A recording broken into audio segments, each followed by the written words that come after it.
Jane, welcome to the Late Look North.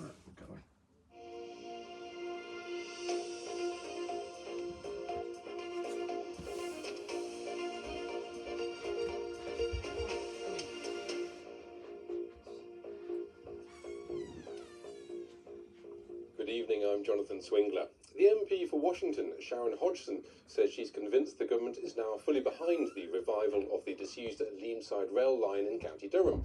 But opposition parties say the ministers need to focus on buses too. Here's our political editor, Richard Moss. Closed for 60 years. What's left of the Leamside line stretches from Gateshead to County Durham. The route to Washington is due to become part of the Tyne-and-Wear Metro, but the government says it will also fund the reopening of the remaining section to Ferry Hill as long as a study proves its value for money. Great news though, according to the MP, who's led the campaign for its revival. I've campaigned for that for 21 years.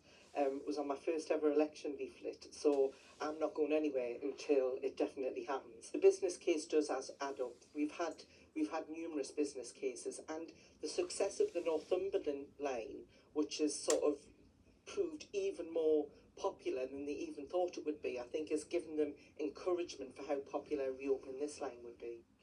But with any decision some way off, Lib Dems say other improvements can't wait. 1 in 6 buses in County Durham are not turning up on time or aren't turning up at all.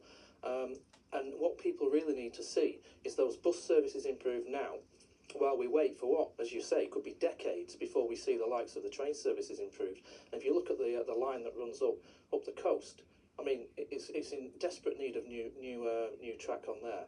And a Sunderland Conservative says more decisions on transport investment need to be made locally.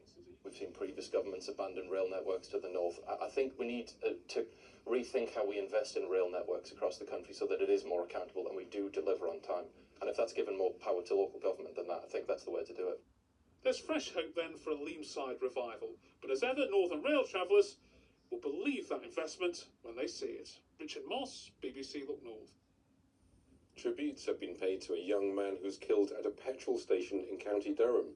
Daniel Ambler died after being hit by a car at the Esso garage on Stockton Road in Seaham late on Thursday afternoon. Police are treating the 23-year-old's death as murder. 7 people have been arrested in connection with the incident.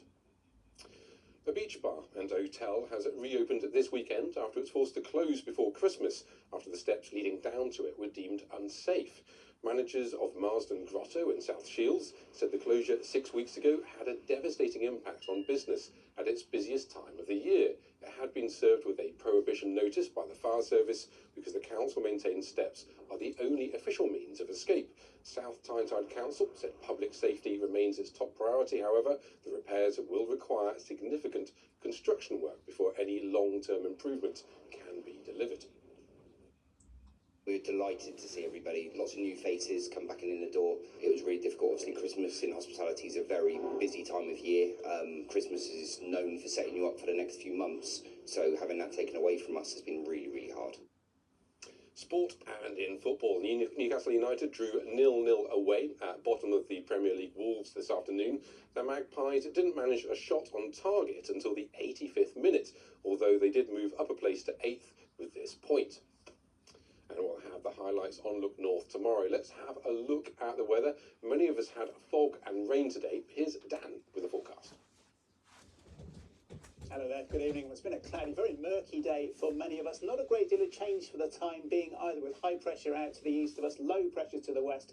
This weather front right up through the spine of the country, not really moving very far, very quickly. A lot of clouds still around this evening, some low clouds, some mist and murk as we go through the night, some patchy outbreaks of rain and drizzle on and off, maybe the odd break in the cloud here and there, with temperatures down to a low of around 2 or 3 Celsius, still with mainly light winds.